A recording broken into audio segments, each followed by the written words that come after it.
The Americans are going to get weaker. We are going to stand by our workers. We are standing by our companies. To make a deal. Please, please, sir, make a deal. I'll do anything. I'll do anything, sir. And then the old relationship we had with the United States, based on deepening integration of our economies and tight security and military cooperations, is over. President Donald Trump has once again put forth the highly unconventional and often repeated proposition that Canada ought to become the 51st state of the United States. Welcome viewers to my channel. If you're new here, please subscribe, like my video, and turn on notifications so you don't miss our next update.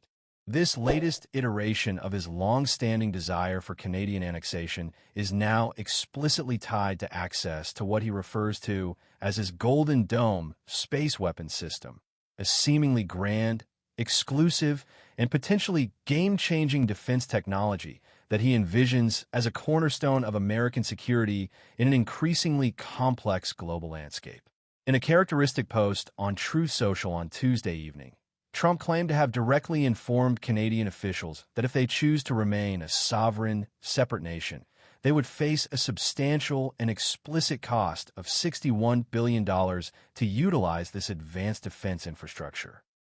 This staggering figure was presented as a direct financial burden for remaining independent, painting a picture of financial penalty for their continued autonomy. Conversely, he asserted that if Canada were to become our cherished 51st state, the cost for this invaluable protection would be a resounding $0, implying a strategic bargain for military protection that would bring Canada under the American security umbrella without charge. With a flair for the dramatic and a clear intent to sway both American and, perhaps, Canadian public opinion, he even added with an air of anticipation that Canada was actively considering the offer. This statement, of course, starkly contrasts with publicly available information and official Canadian stances, immediately raising significant questions about the accuracy, diplomatic intent, and political feasibility behind such a bold and unprecedented declaration. It speaks to a persistent theme in Trump's foreign policy vision: the direct acquisition of strategic territories and the transactional nature of international relations, where even deep-seated alliances can be reevaluated through a lens of economic and security deals. Canada's measured response and extensive prior defense commitments. Just last week, Canadian Prime Minister Mark Carney acknowledged that discussions with the U.S. were indeed taking place regarding President Trump's Golden Dome system. This confirmation, however, was carefully worded to avoid any suggestion of an impending merger or financial ultimatum, contrasting sharply with Trump's public pronouncements. In a stark and deliberate departure from Trump's highly specific financial demands and his rhetoric of an offer that implies a transactional exchange for sovereignty, Carney notably refrained from assigning a precise monetary value to Canada's potential contribution to this system. Instead, he offered a more diplomatic, cautious, and collaborative statement that emphasized partnership over outright purchase or annexation. We are conscious that we have an ability, if we so choose, to complete the Golden Dome with investments and partnership.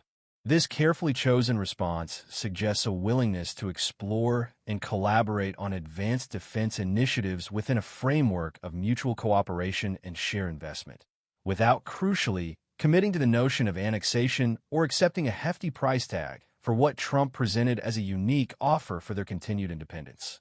It's also vital to place these recent discussions within the broader and long-standing context of existing North American defense cooperation, which significantly predates any recent Golden Dome proposals and highlights a mature, established security relationship. Canada has already made significant and long-term financial commitments to this shared security. In 2022, for instance, Canada pledged nearly $30 billion over the next 2 decades to a crucial and ongoing initiative: the modernization of the North American Aerospace Defense Command, NORAD. NORAD is a long-standing, vital joint air defense system shared by both Canada and the United States, designed to protect the skies of both nations from aerospace threats.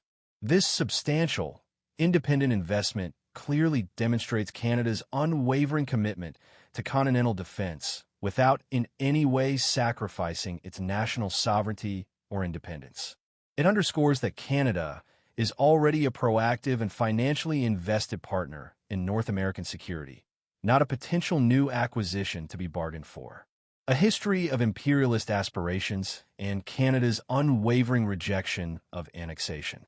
President Trump's recent comments regarding Canada are not an isolated incident, but rather a clear continuation of his well-documented and often expressed desire to expand U.S. territory.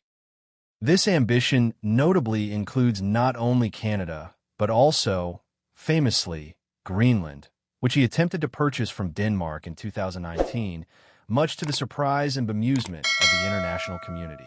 These imperialist inclinations have been a recurring and defining theme throughout his political career, frequently surfacing in his public remarks, private discussions, and policy considerations, reflecting a worldview where national borders can be fluid and territories can be acquired through various means, even if those means are unconventional or diplomatically challenging.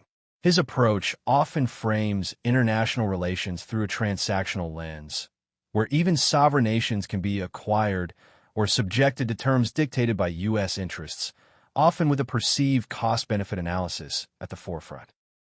During a recent visit to the White House earlier this month, Prime Minister Carney, who was recently elected to his post and carries the fresh mandate of the Canadian people, directly confronted Trump's advances in person. This face-to-face exchange provided a powerful and unequivocal moment of clarity regarding Canada's stance on its future. In a statement that powerfully encapsulated Canada's firm and unwavering position on its national integrity and independence, Carney delivered a pointed and resolute message, drawing an analogy from real estate, a domain Trump understands well and frequently operates within. As you know from real estate, there are some places that are never for sale. Having met with the owners of Canada over the course of the campaign, it's not for sale. It won't be for sale ever. This unequivocal declaration from the Canadian leader serves as a powerful reminder that Canada's sovereignty, its national identity, its rich cultural distinctiveness, its democratic institutions, and its territorial integrity are fundamentally not open for negotiation, acquisition, or purchase under any circumstances. It firmly rejects any notion of becoming a U.S. state, reinforcing a long-held and deeply ingrained Canadian position that transcends political parties and represents a core national value. The repeated nature of Trump's overtures and Canada's consistent and firm rejections highlight a fundamental and seemingly irreconcilable disagreement on the very principles of national sovereignty and the appropriate framework for international relations between these two close allies. This ongoing dynamic underscores the profoundly divergent perspectives on the future of their bilateral relationship, with Canada prioritizing its independence above all else, while the U.S. under Trump has, at times, viewed its northern neighbor as a potential strategic asset for acquisition, rather than an equal and independent partner.